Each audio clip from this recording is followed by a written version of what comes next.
요한복음 14장 2절에서 3절 합독합니다. 시작. 내 아버지 집에 거할 곳이 많도다. 그렇지 않으면 너희에게 일렀으리라. 내가 너희를 위하여 거처를 예비하러 가노니 가서 너희를 위하여 거처를 예비하면 내가 다시 와서 너희를 내게로 영접하여 나 있는 곳에 너희도 있게 하리라. 아멘. 누구나 한 번쯤 이런 삶의 경험이 있으실 거예요. 낯선 곳에서 시간을 보내고 집으로 돌아올 때 집 문을 열고 딱 들어오면 이런 느낌이 들죠. 집이 최고다. 이런 경험들 다들 있으실 거라고 생각이 들어요. 집 나가면 고생이란 말이 있죠. 집 밖의 생활이 아무리 좋고 화려해 보아도 우리 모두는 집을 그리워하게 되어 있습니다. 집에 들어오는 순간 내가 나로서 온전히 있을 수 있으며 몸의 긴장이 풀리고 비로소 쉴 수 있음을 경험하게 되기 때문입니다. 그런데 여러분, 우리의 몸이 쉴 수 있는 물리적인 집이 필요함 같이 우리의 마음도 쉴 수 있는 마음의 집이 필요합니다. 오늘 본문에서 예수님은 내 아버지의 집에 거할 곳이 많도다. 그리고 내가 너희를 위해 집을 준비하러 간다. 그리고 그곳으로 내가 너희를 인도하겠다라고 말씀하셨습니다. 예수님이 말씀하신 집은 어디일까요?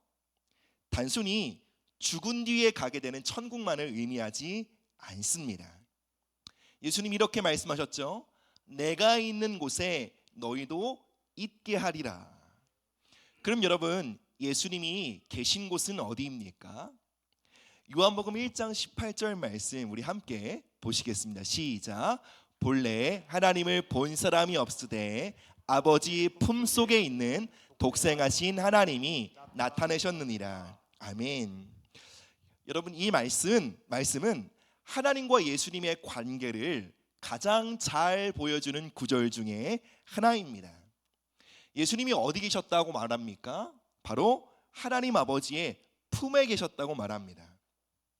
예수님이 계셨던 바로 아버지의 품으로 우리를 인도하시기 위해 이 땅에 오셨고요.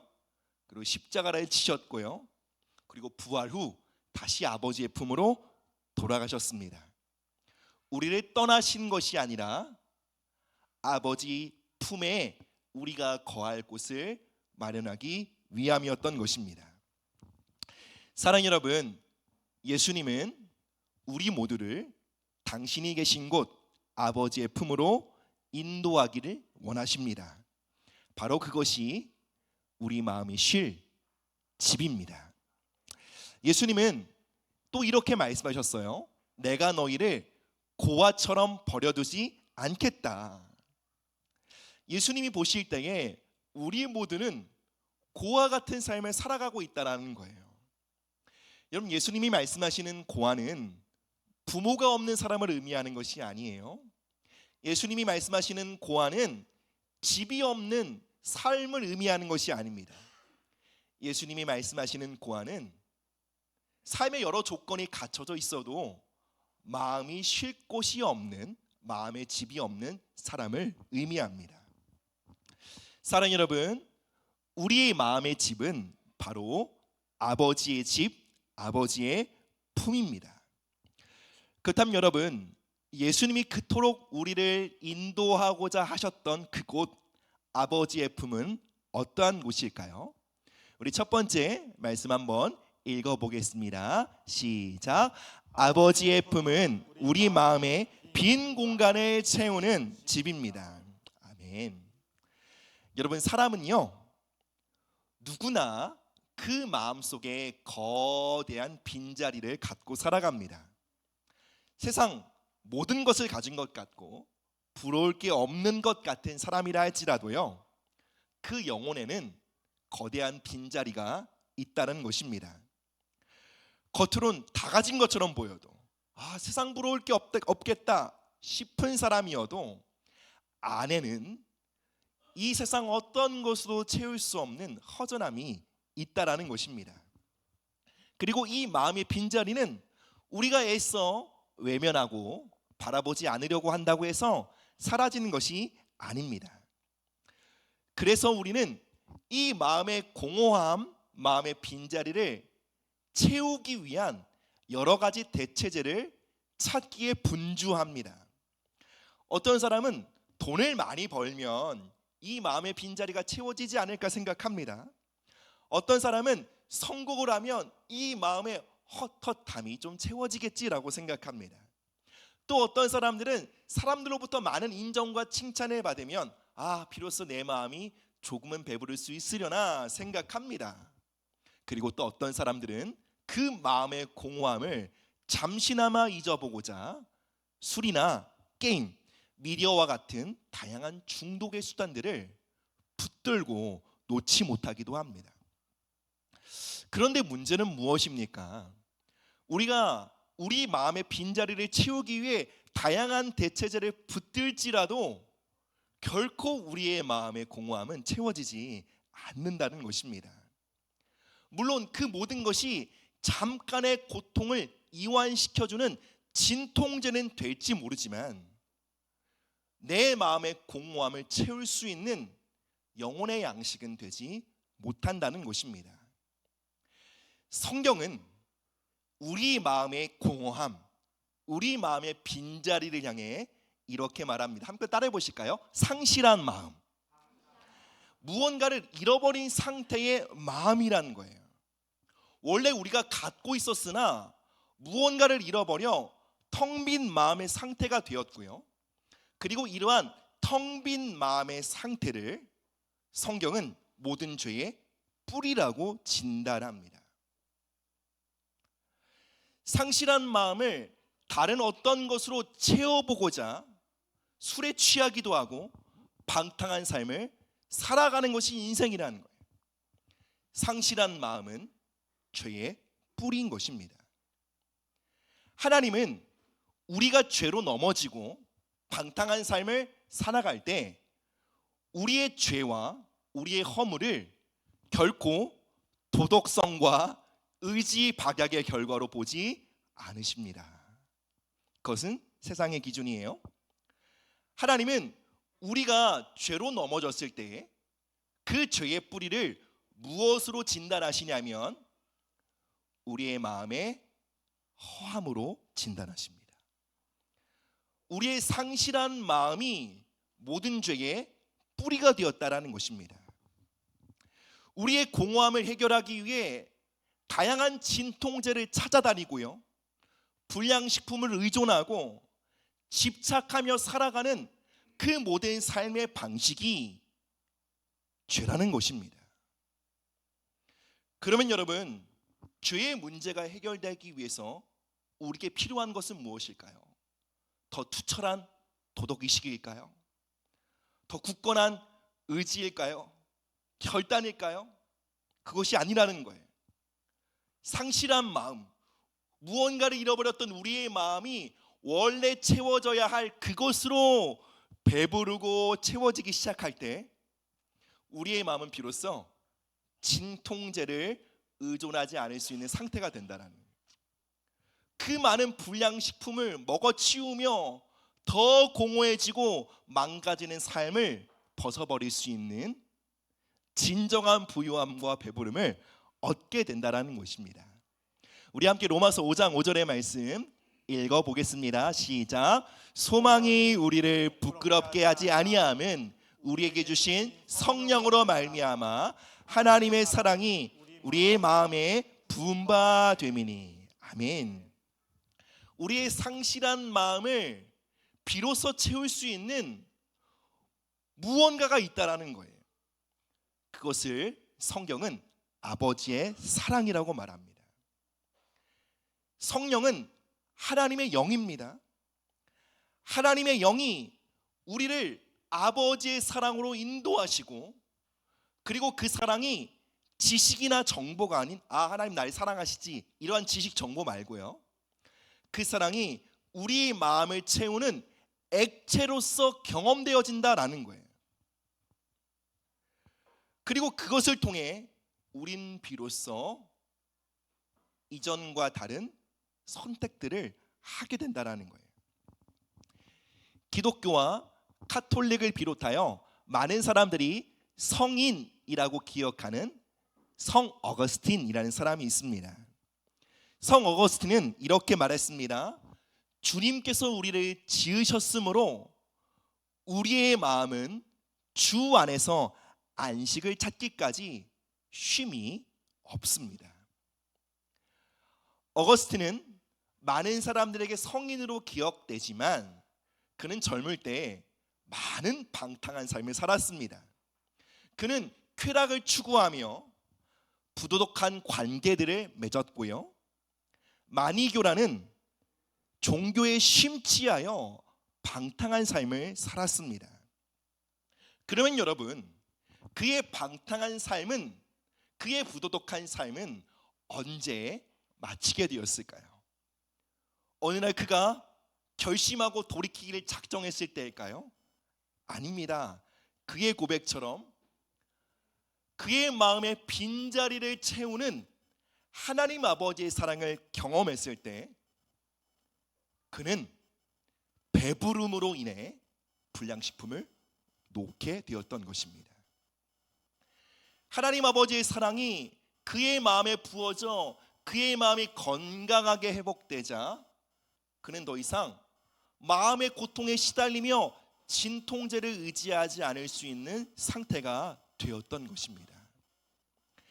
사랑 여러분, 이 세상은 우리를 정죄하고 지적함으로 우리에게 바른 삶을 살라고 요구하지만 하나님은 우리 사랑하심으로 우리를 바로잡으십니다. 우리 마음의 헛헛함을 당신의 뜨거운 사랑으로 가득 채우심으로 여러분 너무 배불러서 불량식품을 놓게 되는 거예요. 하나님은 우리를 창조하실 때부터 그 사랑으로 우리를 배부르게 하길 원하셨어요. 그래서 그것을 잃어버린 인간의 마음을 상실한 마음이라고 성경은 기록하는 것입니다. 사랑 여러분, 우리의 마음이 아버지의 품으로 돌아가 그 품 안에서 흘러오는 아버지의 사랑으로 채워지기 시작할 때 여러분 우리는 진짜 충만이라는 것이 이것이구나 라고 깨닫게 됩니다. 우리가 아버지의 사랑으로 말미암아 경험하는 이 충만이요, 우리의 삶을 거룩하게 합니다. 하나님이 우리를 의롭게 하시는 방식이 바로 이것입니다. 하나님이 우리를 거룩하게 하시는 방식이 이것입니다. 몽둥이를 듣고 너 이렇게 살 거야, 너 그러면 내가 후려친다, 이렇게 겁을 주심으로 우리를 바로잡으시는 것이 아니라 네가 이것을 놓지 못하는 그 마음의 뿌리가 있구나, 네가 여전히 이 죄와 쾌락과 방탕한 삶을 놓지 못하게 만드는 그 마음의 허함이 있구나, 내게로 오라, 내가 너를 채워주리라. 그리고 온전한 양식을 배불리 먹음으로 너의 삶을 해치는 그 불량식품을 내려놓으라. 사랑 여러분, 거룩과 의로운 삶은 여기서부터 시작합니다. 이것이 기독교 복음입니다.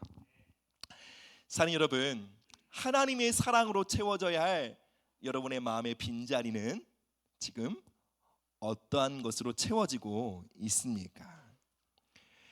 이제 여러분의 상실한 마음을 원래 바르게 채워야 할 아버지의 사랑으로 채우게 되시기를 주님의 이름으로 축복합니다. 그것이 어디서 경험되어집니까?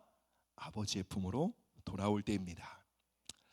두 번째로요, 아버지의 품이 어떤 곳입니까? 함께 읽어보시겠습니다. 시작.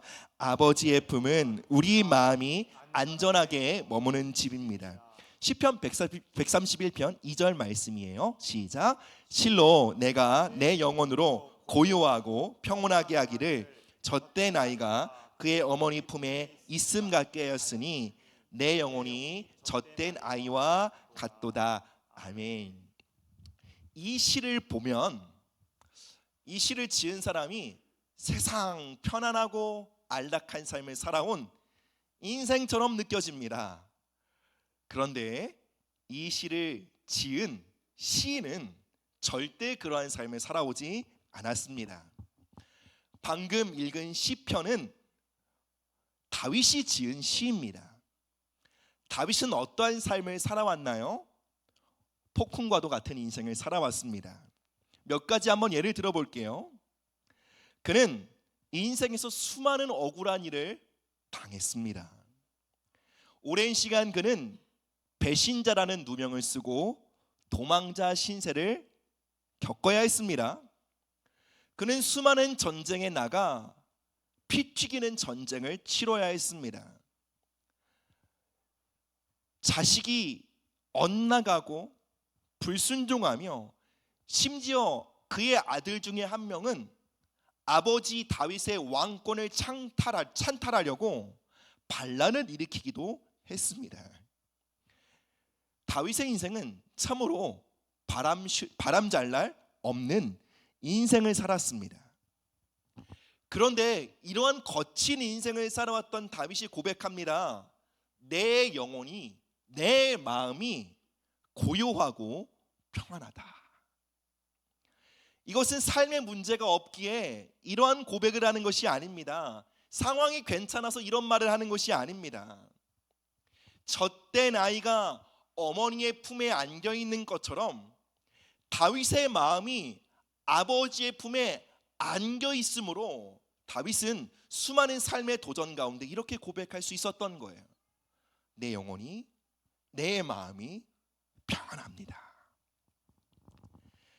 사랑하는 여러분, 한번 생각해 보십시오. 상상해 보십시오.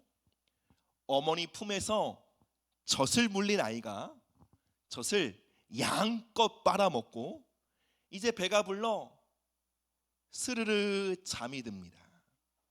한번 그 아이의 표정을 그려보십시오. 배는 두둑히 먹어 볼록 나왔고요. 살짝 벌어진 입술, 그리고 세상 모르고 자는 그 아이의 얼굴을 상상해 보십시오. 여러분, 그 얼굴이 어떠합니까? 여러분, 그 얼굴에는 온전한 만족이 있습니다. 이 세상 염려와 근심, 걱정은 단 한 방울도 그 아이의 얼굴에 담겨 있지 않은 것입니다. 아이는 지금 어머니의 품에서 온전한 안식과 평안과 만족을 누리고 있는 것입니다. 이미 어른이 되어 여러 가지 삶의 문제, 고민이 너무 많아진 우리가 과연 이 어린아이가 누리는 그 평안을 누릴 수 있을까요? 우리 모두의 인생에는 각자의 불안과 두려움이 있습니다. 겉으로는 멀쩡히 보여도요, 속으로는 애가 타는 것이 다 있기 마련입니다. 우리 청소년들은요, 좋은 대학에 가지 못할까 불안합니다. 막상 좋은 대학에 들어가도 이 과가 나의 적성에 맞나? 또 불안합니다. 또 좋은 대학을 졸업했어도요, 내가 좋은 직장에 취직할 수 있을까? 불안합니다. 좋은 직장에 가도, 여러분, 좋은 직장에 가면 경쟁이 치열하겠죠. 이 치열한 경쟁 사회 안에서 내가 살아남을 수 있을까? 또 불안합니다. 또 좋은 직장에 취직했다고 월급을 많이 받는다고 문제가 사라집니까? 결혼을 해야 되는데 불안합니다.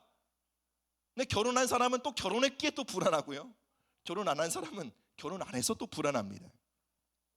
우리의 삶엔 다양한 불안과 염려가 있습니다.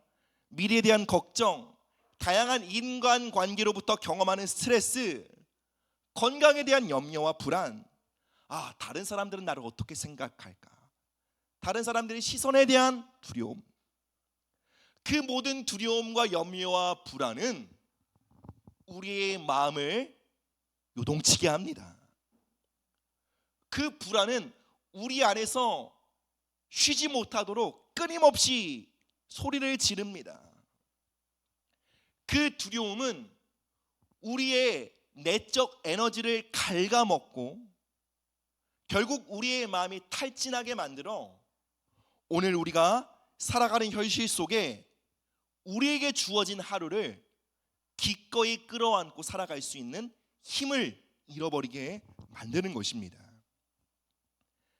그런데 여러분, 만약 우리 안에 끊임없이 소리치는 불안과 염려와 두려움의 괴성이 잠잠해진다면 여러분, 우리는 어떠한 삶을 살아갈 수 있을까요? 사는 여러분, 우리 안에 모든 두려움과 불안이 눈 녹듯이 살아갈 때 우리는 우리에게 주어진 현실을 마주보고 기꺼이 끌어안고 살아갈 수 있는 용기와 담력과 지혜와 분별력을 얻게 됩니다. 쉽게 말할까요? 일할 때 일하고 놀 때 놀며 쉴 때 쉴 수 있는 삶을 살게 됩니다. 현실을 충실하게 살아갈 수 있는 능력을 얻게 되는 것입니다. 불안과 염려가 많은 사람들은 바쁘고 분주하게 쫓기듯 살아갈 수 있습니다. 여러분, 요즘 아이들 보십시오. 학원을 공부하러 가는 것이 아니라 사실은 여기 안 가면 불안해. 다른 친구들 다 다니니까. 시험 기간 되면 학원에서 콜링합니다. 이제 시험 기간이니까 주일에도 교회 가면 안 돼. 보충 잡아줄게. 그럼 보충이 필요한 사람이 가야 되잖아요. 그런데 안 가면 불안해서 가는 거예요. 최선을 다하지만 마음으로 쉼을 얻지 못하는 거예요. 밤에 잠자리에 몸은 누웠어요. 그런데 마음 안에서 불안과 두려움의 경보가 계속 울리는 거예요. 그렇게 되면 어떻게 될까요? 내 몸이 누인 이 침실이라는 현실에 내가 참여하지 못하게 됩니다. 그러니까 깊은 잠을 못 자게 되는 거죠. 사랑하는 아내와 남편과의 시간을 누리지 못하고 자녀와의 오붓한 시간을 누리지 못하게 됩니다. 하나님이 오늘 이 하루에 내게 선물처럼 주고자 하시는 그 놀라운 기쁨의 선물들을 다 놓쳐버리고 살아갑니다. 학생들이 염려와 불안으로 학업의 자리에 앉아 있으면 여러분, 학업이라는, 공부라는, 그 학생의 의무라는 그 현실에 참여하지 못하게 됩니다. 책상에 앉아는 있는데 자꾸 공상에 빠지는 거예요. 이차 함수를 배우면서 이거 배워서 어디다 쓰나, 이런 생각을 매우 심각하게 합니다.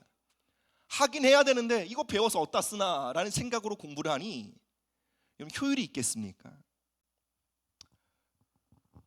공부를 해야 하는데 나는 투지와 마음은 있는데 어느새 불안과 염려가 마음 에너지를 다 갉아먹고 나면 그 현실에 참여할 에너지가 없는 거예요. 그래서 어느 날 어느새 시험 기간인데 스마트폰을 보고 있고 게임을 하고 있는 자기 자신을 발견하게 됩니다. 여러분, 이것이 어찌 학생들만의 이야기겠습니까? 우리의 모두의 인생이 그렇습니다. 마음에 두려움과 불안의 괴성이, 경보가 요란하게 울리고 있으면 바쁘고 분주하게 살아간다 한들 하루를 충실하게 살아가기는 어렵습니다. 매일을 성실하고 충실하게 살아가지 못하므로 결국은 우리는 미래로 나아가지 못하게 되는 것입니다. 다시 다윗의 이야기로 돌아보겠습니다. 다윗은 인생에 수많은 풍랑과 어려움을 경험했습니다. 그때 다윗은 하나님의 품으로 달려가기를 선택합니다. 아버지의 품에 다윗의 마음이 안길 때 그의 마음에 요동치는 불안과 두려움의 파도가 잠잠하게 되었습니다. 그의 마음에 고요함, 평안을 얻게 되었습니다. 그리고 거기에서 다윗의 충실한 삶이 나올 수 있었던 것입니다.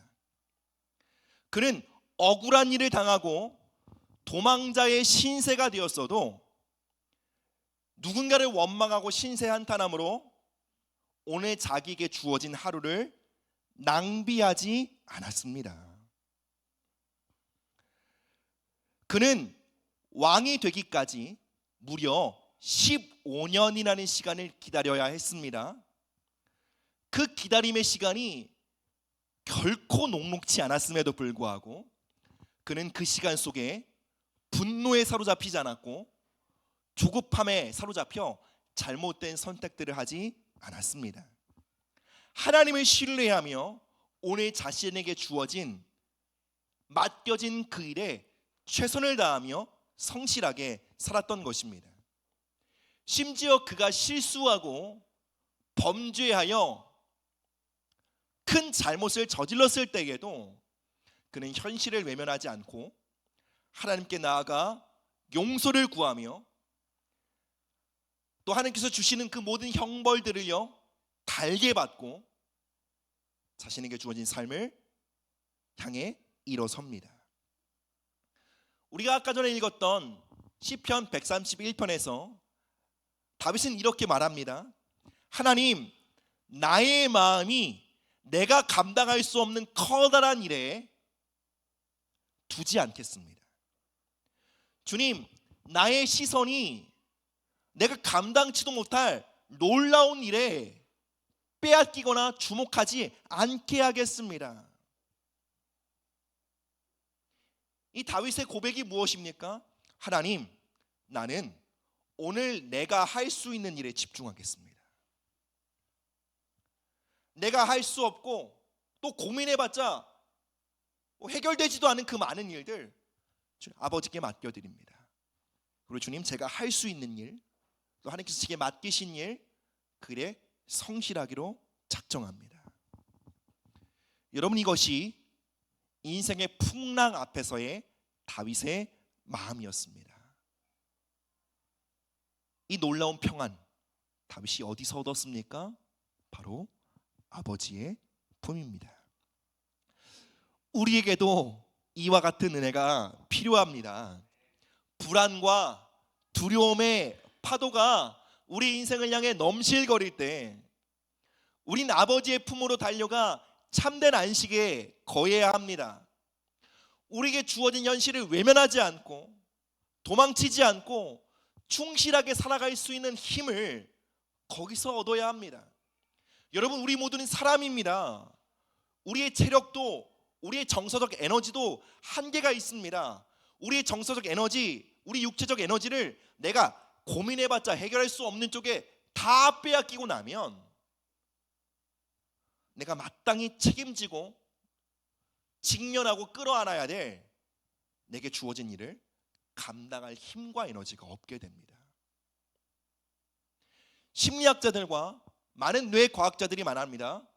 사람들이 하는 수많은 염려와 불안은 90%가 쓸데없다.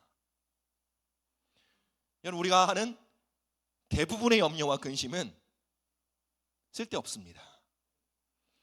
근데 여러분, 그 90%의 에너지가 낭비되고 있는 정서적 에너지가 우리 삶에 돌아와 마땅히 쓰여질 곳에 쓰여진다고 생각해 보십시오. 그 에너지가 나의 학업의 자리에, 그 에너지가 나의 자녀 양육에, 그 에너지가 나의 자산 관리에, 그 에너지가 나의 커리어에 선용될 때 여러분, 우리는 이전과 다른 열매를 경험할 수밖에 없는 것입니다. 성경은 하나님을 다양한 이름으로 소개합니다. 그 중에 한 가지 이름이 이것입니다. 엘 샤다이. 엘 샤다이는 한글로는 이렇게 번역되었습니다. 전능하신 하나님. 그런데 놀랍게도 엘 샤다이라는 원래의 뜻을 살펴보면 그 뜻은 많은 가슴을 가진 하나님이란 뜻이에요. 바로 모든 우리의 인생의 문제를 끌어안을 수 있는 넓은 가슴을 가진 어머니와 같은 분이란 고백이에요. 엘샤다이는 성경을 기록한 유대인들의 삶의 경험, 하나님 체험으로부터 나온 것입니다. 그들은 인생의 수많은 도전과 역경들을 만날 때에 안아주시는 하나님의 품을 경험합니다. 그 모든 불안과 염려를 녹이시는 거대한 아버지의 가슴을 경험합니다. 그 경험을 통해 그들은 그들을 끌어안으시는 하나님을 이렇게 고백합니다. 엘샤다이, 우리 하나님은 언제나 나의 인생을 끌어안으시는 큰 가슴을 가진 하나님이야. 그들은 그 품에서 쉴 수 있고 안식할 수 있으며 수많은 인생의 문제로부터 회피하거나 도망치거나 이 문제를 잠시 잊어보려고 중독에 의존하는 삶이 아닌 다시 자신에게 주어진 현실을 마주하고 살아갈 수 있는 힘을 얻게 되었던 것입니다. 사랑하는 여러분, 하나님의 품은 우리가 불안의 때에 달려가 안겨야 할 마음의 집입니다. 그곳에서 우리는 우리의 모든 불안이 내려가고, 불안이 너무 크면 현실이 제대로 안 보여요.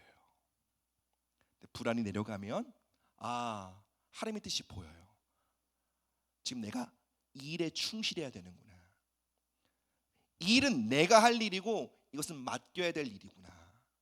이것은 기도해야 될 일이고 이것은 내가 나의 능력과 지혜로 풀어야 될 일이구나.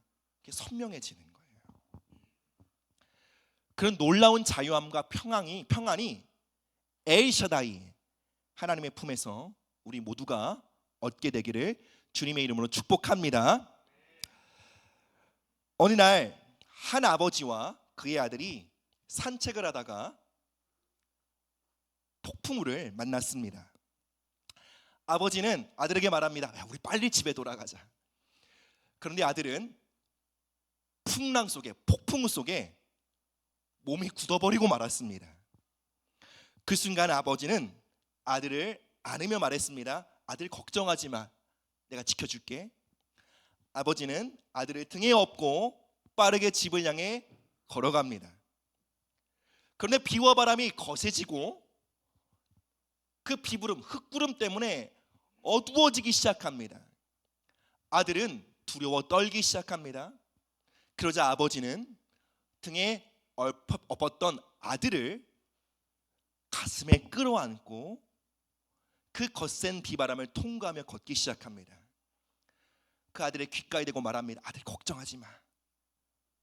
자신의 겉옷을 벗어 아들을 감싸고 한 발자국 한 발자국 걷기 시작합니다. 그리고 계속 말합니다. 아들, 괜찮아. 아빠가 지켜줄게. 아들은 아버지의 품에서 느꼈던 그 따스한 온기로 인해 점점 안정감을 얻기 시작합니다. 비록 여전히 바람이 불고 폭풍은 계속 몰아쳤지만 아들은 아버지의 품에서 더 이상 두려워하지 않게 되었습니다. 아들의 인생 속에 어느 날 갑자기 만나게 된 그 폭풍으로 인해 아들은 그의 인생 속에 가장 뜨겁게 아버지의 가슴을 경험하게 되었습니다. 이후로 아들은 풍랑을 생각할 때, 그 폭풍우를 생각할 때 두려움과 불안에 사로잡히는 것이 아니라 그때 경험했던 아버지의 따뜻한 온기를 생각할 수 있게 되었습니다. 그리고 그 경험은 아들의 삶에 깊게 새겨져 그가 장성하여 인생의 다양한 풍랑을 만날 때마다 그 풍랑 앞에 마비되지 않고 그 풍랑 앞에 도망쳐 숨지 않고 누구보다 지혜롭게 담대하게 삶을 살아갈 수 있는 원동력이 되었습니다. 사랑하는 여러분, 우리 인생에도 폭풍우가 있습니다. 그러나 여러분, 그 폭풍우는 하나님이 우리를 사랑하지 않으심의 결과가 아닙니다. 우리가 인생에서 만나는 수많은 풍랑과 어려움들은 하나님이 방치하셨기 때문에 우리가 마주하는 결과가 아닙니다. 그 모든 풍랑은 아버지의 품으로 더 가까이 나오라는 초대장인 것입니다. 우리는 인생의 풍랑 속에 마비되거나 굳어버리거나 도망치는 선택이 아닌 아버지의 품으로 더 깊이 나아갈 수 있습니다. 말씀을 맺겠습니다. 사랑 여러분, 오늘 여러분의 마음은 어디를 향하고 있습니까? 여러분의 마음에는 쉴 수 있는 집이 있습니까? 혹시 마음 둘 곳 없어 여러분의 마음이 정처 없이 헤매고 여러분의 마음이 배고프고 탈진하고 불안한 상태에 있진 않으십니까?